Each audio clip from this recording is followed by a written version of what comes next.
Welcome in, second cousins. Man, oh man, the Magic dropped 3 in a row, this time to the Philadelphia 76ers, 124 to 136. And boy, if you're here, you must just be a masochist like me. But we need to console, and I need your help because as you can see, I'm flying solo tonight. None of the other second cousins could get on here with me. So I need some help in the comments. I also need a therapist after tonight's game. So please, anyone out there, I need some help. Oh boy. Oh boy.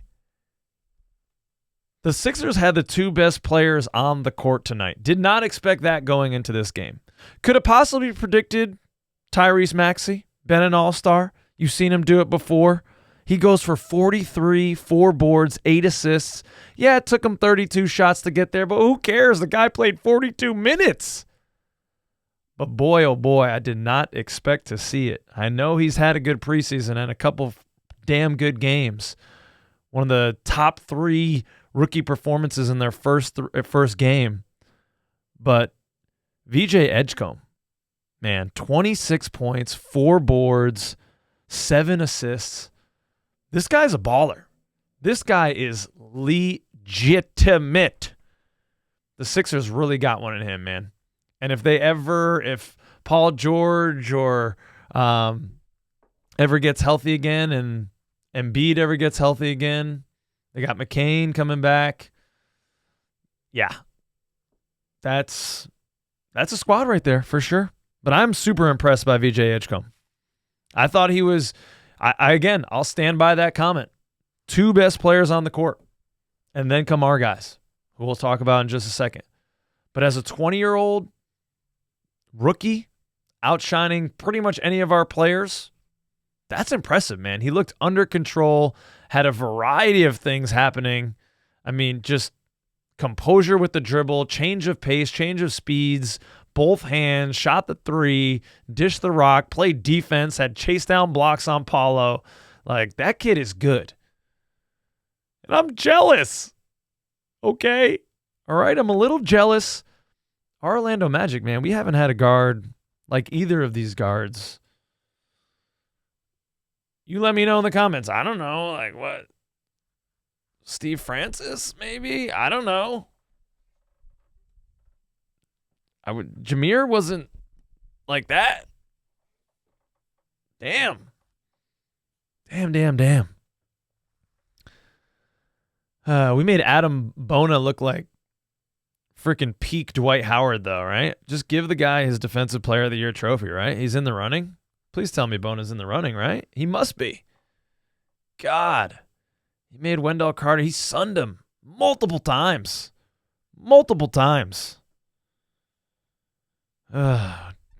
Carter Jr. minus 19. That's the wrong type of plus-minus player of the game, Wendell. You're supposed to go the other way. So if Peach were here, that would be the minus player of the game. Wendell Carter Jr. at minus 19. Ugly, man. I just needed to get on here and vent, second cousins. You need to help me in the comments here. It's tough. The expectation for this team was really high coming in, and it's been disappointing seeing us drop these 3 games in a row to teams that we should have beat. These teams are not in the conversation with us. Paulo's best game, if we're looking for some silver linings, right? 32 points, 7 boards, 5 assists. He was doing some nice things, 10 of 18 from the field, so pretty dang efficient.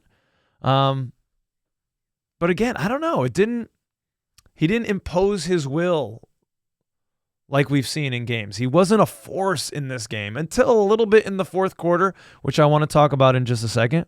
But again, him, minus 15. I think all of our starters here were horribly minus. Yeah. Wendell Carter Jr. leading them. Then Paulo, minus 15. Then Desmond Bane, minus 14. Then Franz, minus 12.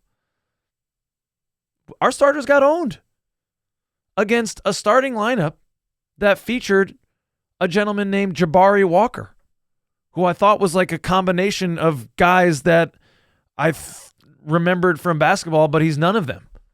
He's just a dude that's played with the Portland Trailblazers for a few years. And he's averaged 6 points in his NBA career. And just quickly, I just want to see how much Adem Bona is making, because Wendell Carter Jr. minus 19, and we have Adem Bona making this year $3 million, next year $5 million, a club option the next year for $7 million. With a I'm sorry. I was looking at the wrong thing. He's making $1.9 million this year. 1.2% of the cap. Come on. No production out of our $20 million center there. Getting beat by Bona. Man, I've never been so upset to have a Bona. Okay, we'll talk a little bit more about this game, but I do want to remind you, beautiful second cousins there, and if you're watching this game, you are a true OG. You are a real second cousin. You're family. So you need to be down at the family reunion Thursday, February 5th. We're playing the Nets, all right? It's a softball game. We got to win that one, right? Right? We're going to do our 4th annual family reunion, Court Cousins Night.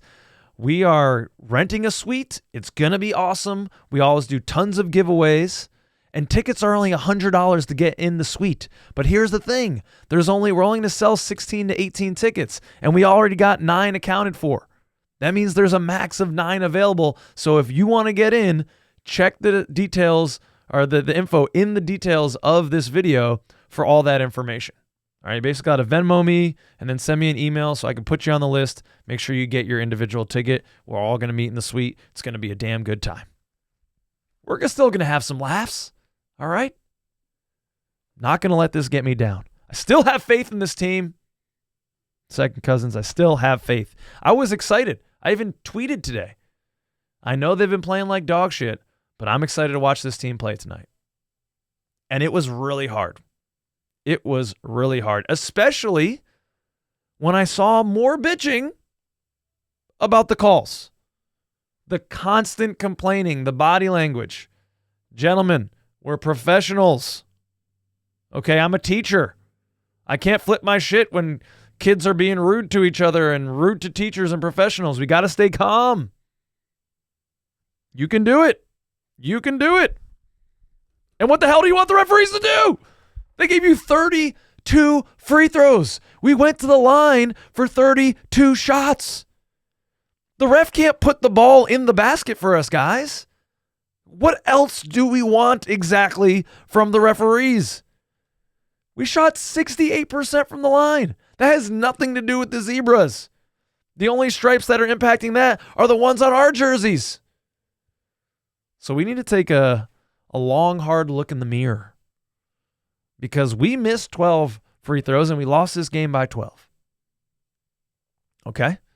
Maybe it's unrealistic to say, well, Kyle, you can't go 100% from the line. You still would have missed a couple. Okay. 14 turnovers that equated for 20 points for the other team. Through 3 quarters, the Sixers had 2 turnovers. They took care of the ball. They won this game. But we can't end like that, all right? I got it all out.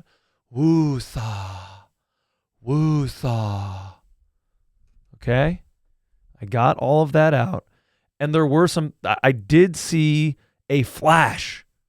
And let me know if I'm tripping. Was I seeing a mirage? But in that 4th quarter, when we got it right there, it was like from 5 points right down to 2, and then it was a game there for a second.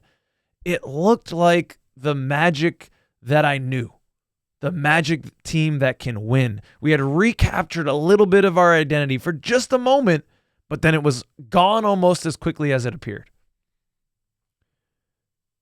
What I saw was a team, again, leaning on their defense, fighting hard to get stops and parlaying that into offense, and not being too concerned with sprinting the ball up the court just to meet the other defenders.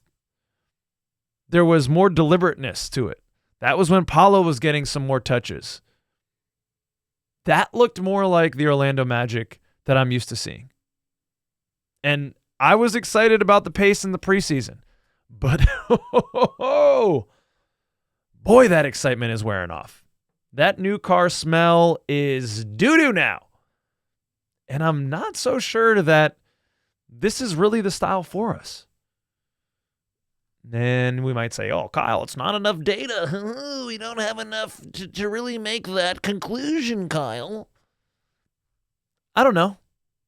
We've all been watching this team. We saw what they can do last year when they hang their hat on defense and play deliberate offense.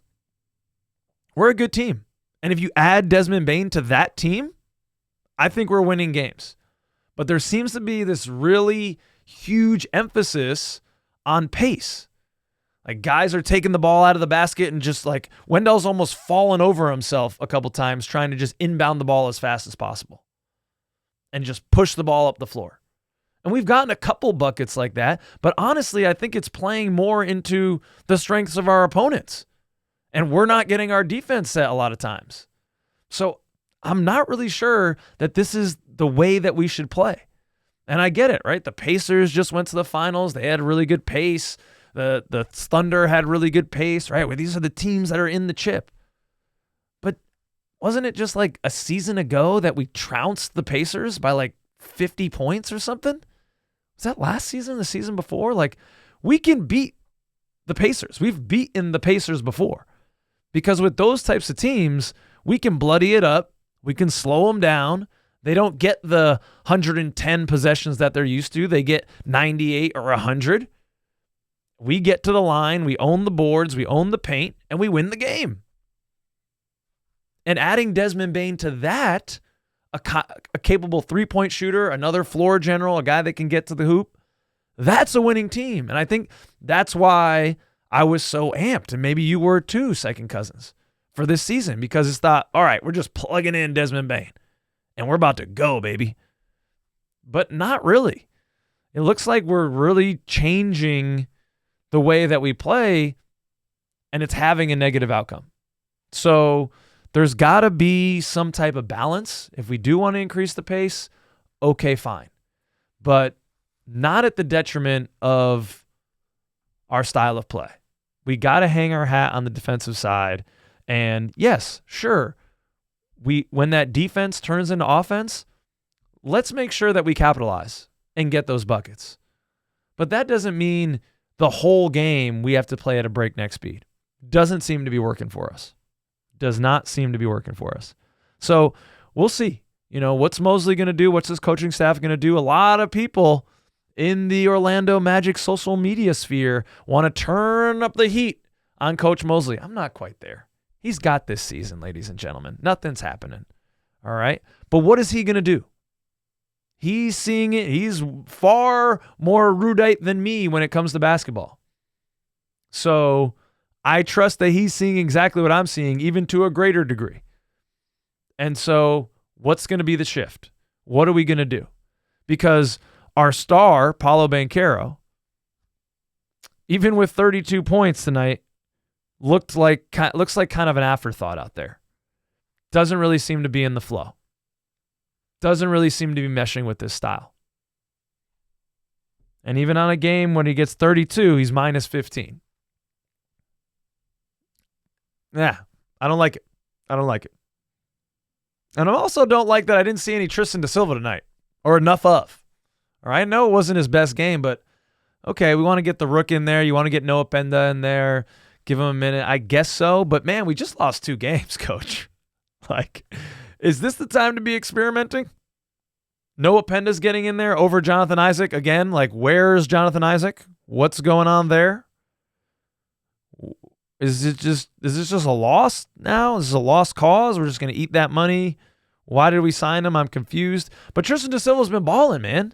He's been one of the bright spots of this team, and he gets less minutes tonight.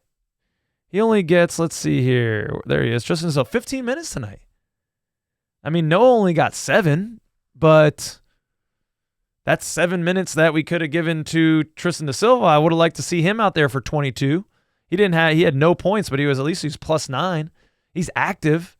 You know, he brings pretty much the same thing that Penda brings in terms of high motor and a defensive guy, but he also brings some of the offensive stuff. So was it just kind of, hey, Rook, go take your patch off? You just got in an NBA game. And is that really, do we need to be doing charity right now on a 2-game skid and now a 3-game skid?